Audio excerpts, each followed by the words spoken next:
Welcome to another edition of Influence, the global podcast that shines a spotlight on the influencer marketing industry. My name is Gordon Glenister. And for those of you that don't know who I am, I'm a keynote speaker, trainer, and consultant in the sector, and more recently, published author on influencer marketing strategy. In this series, you'll hear me interview all sorts of people from the world of influencer marketing. But before we start, please don't forget to subscribe to this podcast series just to make sure that you don't miss a future episode.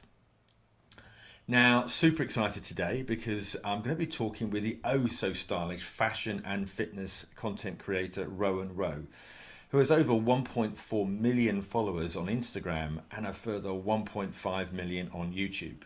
And he's worked with some amazing, top, exciting brands. And what he's going to do is tell us about his amazing story. So, Rowan, welcome to the Influence Global podcast. Hi, Gordon, and hi, everyone. Thank you so much for having me on this podcast of yours. I'm really excited to share some words, and hopefully, people can take some advice towards their business or social media platforms. I'm sure they will. In fact, we were just talking about before we started. You just come back from Ibiza of all places, and when you, I can't deny, I was really jealous when you said that. So you said business and pleasure. I guess that's one of the most important things for a fashion lifestyle influencer. Content is everything, isn't it? Exactly. I mean, I don't think since I've been doing this social media, I don't think I had a holiday that was just pleasure only. It's always business. Yeah, absolutely. Yeah. So take us right back to when you really started out. When did you decide to, enter this journey? Uh, I believe the big transition for me was around 2015 when obviously I jumped on a Instagram platform more seriously.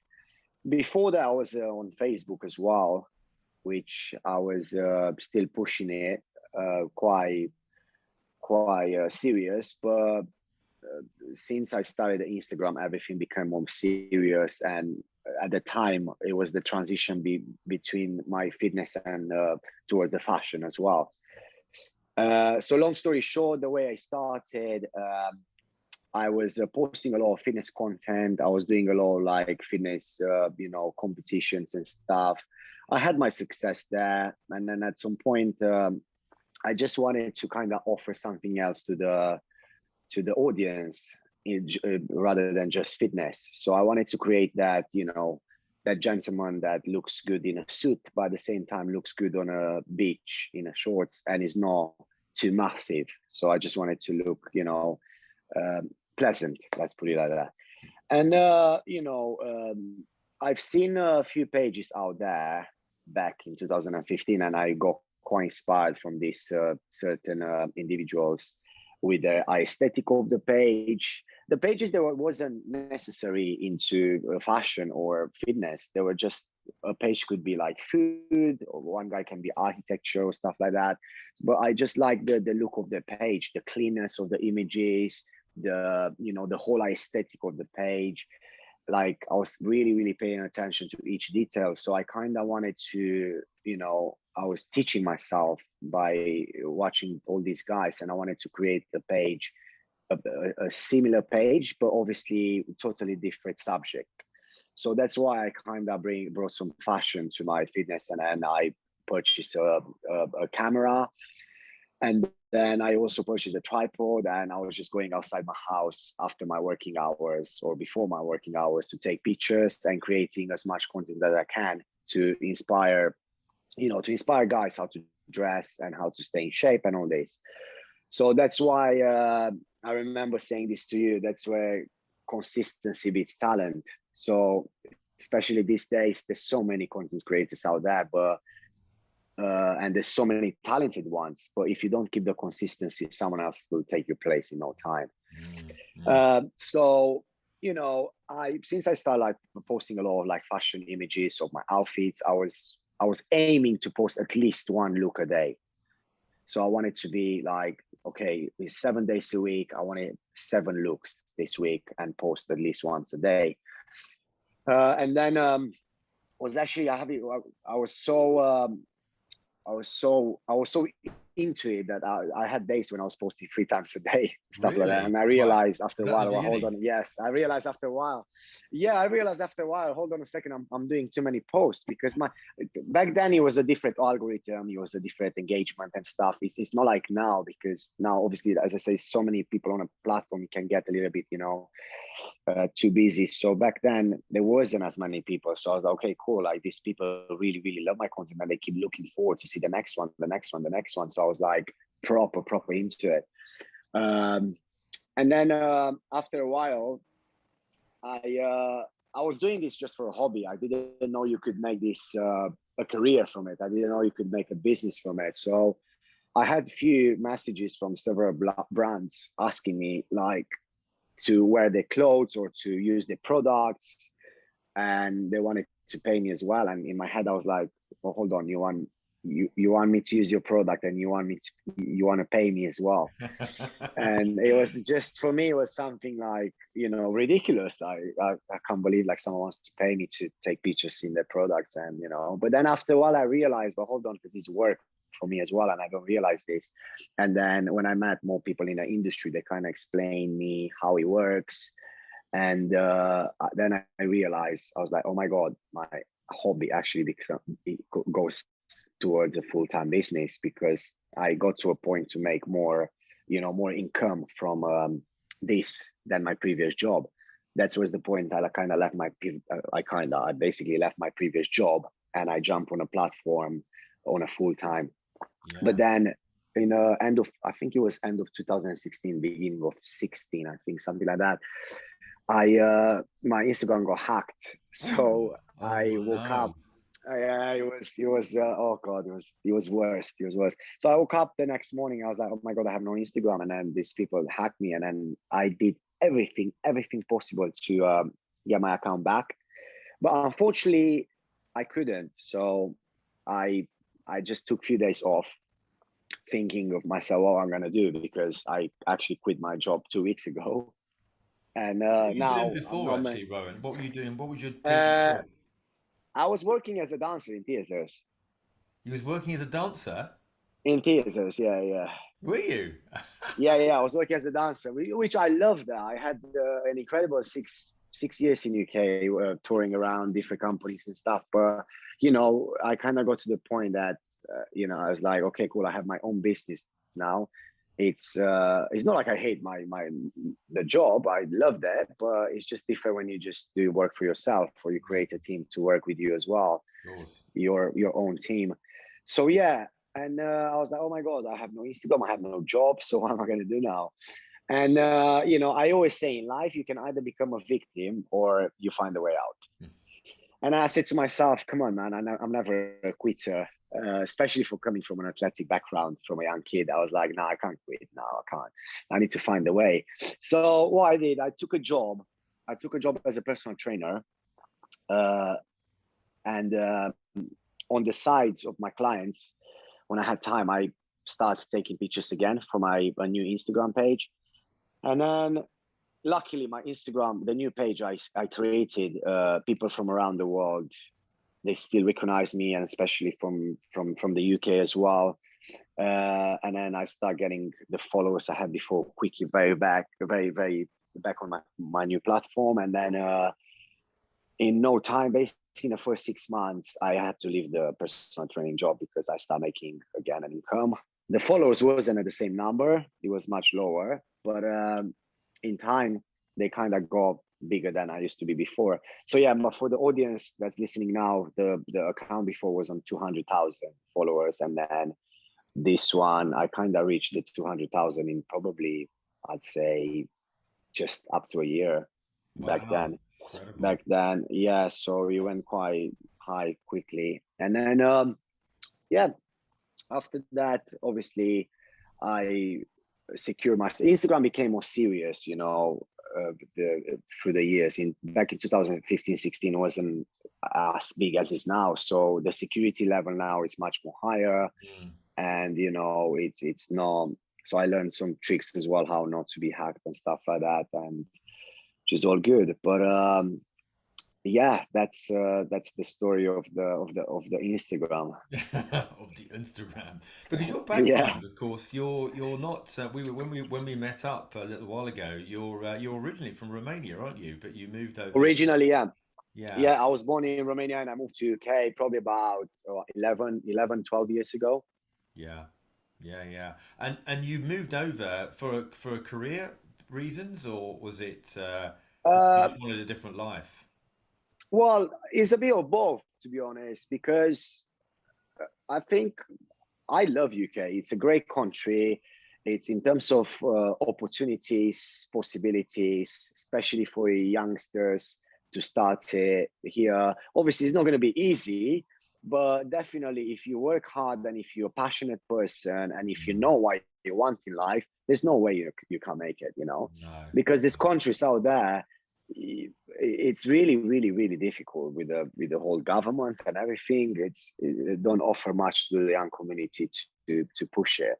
Yeah, no, And yeah, absolutely. I when I moved here, I literally fell in love with London because I always been living in London. It's just like the beginning was really, really hard, but after I kind of get to know the culture and the language and get to meet few people here and there, and then it just like flow. Mm, yeah, no, amazing. So just going back to more specifically Instagram, and you said that you've grown your Instagram sort of to 200,000. I mean, people will be listening to that and thinking, how? Some guys will be looking at, even myself, I don't get huge amounts, but obviously I'm not as good looking as you, Rowan, so that probably makes a difference.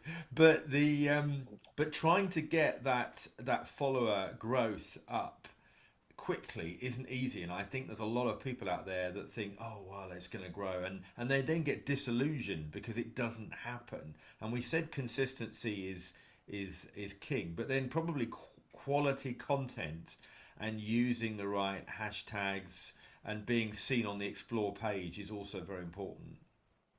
I think quality content is very important as well, but also relevant content. Relevant content indeed. So relevant content is so important because my aim since a young kid, actually, in everything I start doing, I always wanted to inspire people with something. So when I transitioned from fitness to fashion, I was like, okay, cool. Fashion wise, I'm probably not the most fashionable guy, but I try to keep it simple, but at the same time, something relevant that everyone can purchase and everyone can pull off. Mm, So at the beginning, I was posting all sorts of like trying to create simple outfits that, everyone can put it off. Sometimes, I post a simple outfit and get so much engagement. And sometimes I put an outfit that I think like, oh my God, it looks, I like the look of this whole look on me. But there are many people won't like it because the way they think, they're like, oh yeah, it looks good, but I don't think I can put it off. yeah, I mean, you So that's actually, why, I saw something that you put on. Was it a blue suit from Top Man or something? And it just you just looked amazing in it. And I was just thinking to myself, that looks really good. This is why I love influencer marketing, because yeah, actually, you know, it brings products to life in a way that you just can't get in a shop. You go and see a jacket or a suit or a shirt on a shelf rack, and you think, well, okay, that looks nice. The moment you start to see it in lifestyle situations, in these different photo shoots, you think, wow, that looks it's really different. good. Yeah, Yeah, yeah. yeah, it just brings it to life, which you just wouldn't see, of course, in a shop, would you? That's why I think it's Exactly, yeah. So I think this is a good selling point from this perspective.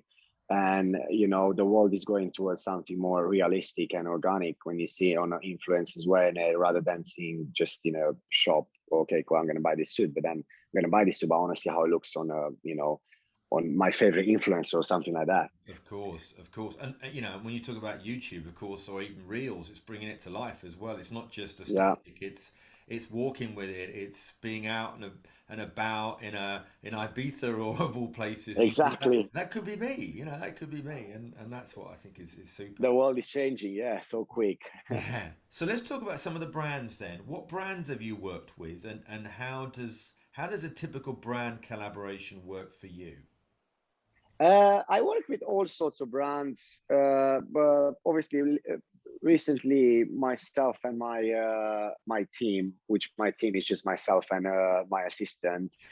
which is my friend. So we always try to hit like and to work with more like luxury high top brands, because the past few years we've been enjoying and we've been getting some really nice partnerships, and we try to keep a long term, uh,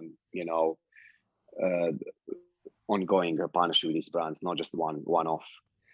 And they've been really happy, and we're very lucky to keep with them and stuff like that. So probably one of the biggest clients in terms of like, let's not talk about just fashion. For example, a lifestyle, like Sony's been one of our biggest clients. Also, we've been working with Aston Martin on ongoing projects, which is car wise. Fashion wise, you see, every time I spoke about fashion, there's so many brands out there, and I keep forgetting the leading names, let's put it like that. So yeah, there's many brands we've been working with, and it's been amazing. And yeah, sorry, What do what they else want? you When you say so, what I was keen to find out is what do they? So let's just say Aston Martin happens to be one of my most favourite brands ever. yeah, And I've been fortunate to actually see the Aston Martin factory where they've actually got Aston Martins on the sales yeah, floor there, which is just. I remember going and having a chat with them. They've got this thing. They used to have the James Bond collection, which was a range of yeah. merchandise. I don't know if they still have, but it was. Actually, talking about that, I'm supposed to go to the garage in London either actually today, but because I'm quarantining for 5 days, I can't get out of the house to go because they invite me to see the James Bond collection and all this. It's amazing. Yeah, I mean, I it's. know I can't. I was like, God, I have to be indoors.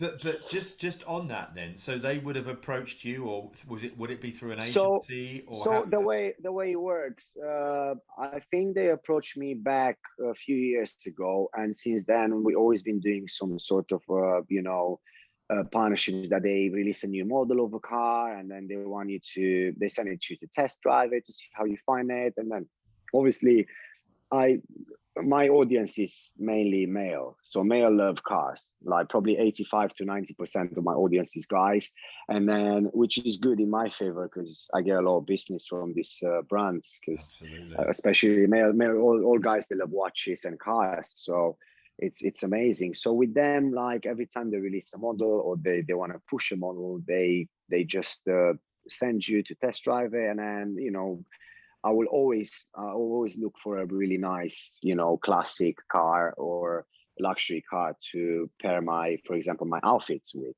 Of course. Yeah. And Yeah. then even that you said, we were talking about fashion earlier. It's different when you see like a influencer wearing the suit. It's the same thing. You see an influencer drive around the car with a nice outfit, take a different perspective of pictures, videos of the car. You're just gonna look, okay, cool. Let's see what's Ron doing this weekend with the new DBX model from Aston Martin. Yeah. So let's see why he's gonna wear with that color. If the color is blue, why he's gonna wear, why he's gonna match. So it's just all details. Yeah. And then they've been loving my work with them, and then I've been loving as well the brand itself. It's such a classy brand, and it always works with my page for the outfits I wear and places I go, for example. Yeah, yeah, and I guess because you deliver that, and then you've almost niched yourself down to luxury brands, it then attracts other luxury brands because the argument, of course, is that people that like Aston Martins probably also Yeah, like expensive watches, also like exactly, fine wine, and exactly. and this is what I think is really important to see how niche influence can really work in your favor, but also in the brand's favor, rather than you being all things to everybody. It's more challenging for a brand to find out where your audience is. And has that audience grown all around the world? Has it been? I mean, what's the geo split of your audience? So my audience is basically around the world. Obviously, the main countries, it's always going to be like UK, USA, and Europe. Yeah, But then uh, I realized when I went, for example, when I went to visit the Middle East last year, I mean, actually this year, sorry, in January, I realized that I have quite a bit of audience as well there. So I had to extend my trip because I got quite a few businesses there, which for me was great because what I realized about Middle East, Dubai, talking about Dubai, there's not many guys that have proper, they know how to dress or style. You Mm. know, everyone, there's a lot of people, obviously there's a lot of people with money there, but they follow the trends, they don't follow the style. Yeah, yeah, no, So a lot of absolutely. people buying all these, high top brands, but they don't know how to mix and match them. Yeah, yeah, And for me walking there, I realized, oh my God, there's so much business opportunity for me here, because this guys, it's just no style. It's not like you walk in Mayfair and you see guys in a suits on a Savile Row. Wow, that's great. yeah, You don't see that there. yeah, yeah. I think there's a lot to be said for men needing Yeah, stylists, yeah, don't yeah, you? yeah, I yeah. really, if you look at, Italians and Spanish guys, I think they look a lot, if I'm honest, a lot more stylish than a lot of Brit guys overall as a nation. Overall, as a nation, yeah, you are totally right. So I think that's great for people like you because you can help inspire people with that look and creating the right ambiance. So that's really really cool. And what about what do you think is going to change? I mean, in terms of future growth, obviously TikTok has been hugely successful over the last, particularly in the pandemic. Now the most downloadable app. Are you on TikTok as well? And what's your thought? I started at the same time. I started in a pandemic as well, and then I grew it to a certain extent. And then at the same time, my YouTube got big in a pandemic as well. So for being on obviously full on Instagram, and then I transitioned on full on YouTube, I was on two big platforms that it was constantly, taking my time away. And I realized, okay, cool, I'd rather stick on Instagram and YouTube on full time. And the third platform would be quite a lot for me. Yeah, and I think I probably need a bigger team, to be honest with you. I like TikTok, but then it wasn't 100% for me. I could create something cool, but all I need is the time and more people around me to help me it's to, true. It's true. yeah. I think a lot of people don't realize that. I mean, I'm surprised that it's just you plus your assistant because, given the size of your audience, just thinking about content, thinking about and the brand collaborations, the communication between the two, writing blogs and all of this stuff. I mean, over the last 2 or 3 years, I've met many, many content creators, and sometimes they feel like they're on a hamster wheel because they're creating this content for It people, is, and yeah. people want more of it and more of it and more of Yeah. it, and you think, well, guys, I've got to have a bit of time out. I've got to, Yeah, yeah. because it's sort of full on, isn't it? And maybe It that's what you is, do need to yeah. do is to create. I mean, you were saying you've got a camera there. Do you? Is it what camera is it that you've got? Right now, I'm using most of my equipment is from Sony. Oh, of course, because you've got the collaboration. So Yeah, yeah, yeah, so I'm using like quite a lot of this stuff. Actually, the way I start working with Sony is I used to be a Canon lover before, and all my equipment was from Canon. I wasn't working with them. It was just I just liked the DSLR that I had, and then when Sony released the mirrorless A7 cameras, I just liked that it was just super easy to use. It wasn't a massive camera, and you get this basically the same quality. So I was like, wow, and the colors are slightly bit different as well, mm, which are popping out a bit more than on a Canon, from what I realized. But it's not much difference. We're talking like, let's say, if you try to compare a Ferrari with a Lamborghini, they're both supercars, they're both nice, looking nice. It's just very similar, minus things that have than each other. So yeah, that's since then I started working with. I actually proposed them a partnership myself. I said that I love their cameras. I tried them quite a bit from my friends, and then I said, let's start to do something together, because most of my followers, every time I take pictures, they always ask me what lens I'm using, what yeah, camera I'm using, and then I said this could be very beneficial for them to sell their products. Because absolutely. once I'm gonna start saying my followers, hey guys, I'm just transitioning from Canon to Sony, everyone will be like, what? What's happening? What is it? How comes? So that would be a good selling point for them, because it was all organic. It wasn't like a push partnership. It was like, it's just basically I would actually buy the camera myself. Yeah. Do you? I mean, I'm just thinking. We were talking about followers and stuff a little while ago. Do you? Presumably, you've got some other influencers and content creators that are following you. Is that the case with guys and girls? Sorry, what do you mean? Have you got content creators following you? In other words, so Oh, they're I guess so. rapid. Yeah, yeah. We all help each other with comments. We engage with each other. I think it's very important in this creating world It is. to have friends. So everywhere I travel in a different countries, we always like meet up. And even in London, with the ones that I'm friends, we always meet up at the events when we have events, or sometimes we catch up for a shoot to take pictures of each other. And yeah, definitely. Yeah, no, I can see that. And I think sometimes, if a brand is wanting to find other like-minded people like you, then, you might be in a position to say, recommend others and say, look, Oh, there are absolutely. other I would. people that might be worth looking at. He's a great guy, she's a great girl, and that's a great help for the brand, isn't it? Absolutely, that's what I'll say as well. Because we always do this. Probably that brand is not for me, but it would actually someone else will be perfect for their page. Yeah. So I always do the things. I think it's quite good, like you said, for the brand and also for us as the influencers as well. Because that Mm. job might not be for me, but it's for my mate or someone else. Yeah, no, absolutely. So, sort of lasting tips as well. Perhaps if you can just, share some of your thoughts on what you think is somebody that's on their way up now. What would you say? What would you give to your younger self? So As some tips. before I wanna say to the guys that are on their way up, I wanna say something to the guys that they haven't even started yet and they're thinking to jump on a platform, but they're too scared because it's too late. And my words for that, I think, and from my own experience with YouTube, for example, it's never too late for anything. Hmm. Because when I started YouTube in a pandemic, on I probably had like about 20,000 subscribers on YouTube, and which pandemic hit. Uh, Long story short, I literally grew the YouTube from 20 to like a million in less than a year. So what happened? I was just creating a lot of content in a pandemic, relevant content that people can train at home because the gyms were closed. And I tried to create something for everyone that everyone can do, not like crazy, like extreme level.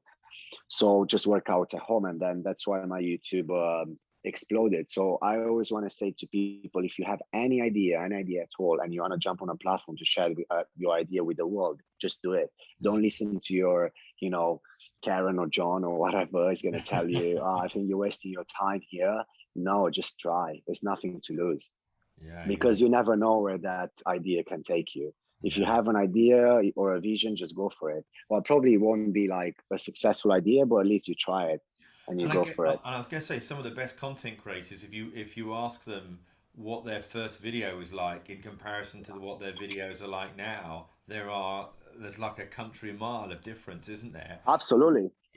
So Absolutely. But many times it's probably in the beginning you don't have the quality, but you still post something relevant that, I've seen most of the viral video on YouTube, they've been taken with the iPhone with the very bad lighting and stuff like that. And in my opinion, I was like, I do understand why the video went viral, because the person who's, doing this talking or it's actually relevant content that we learn something from it.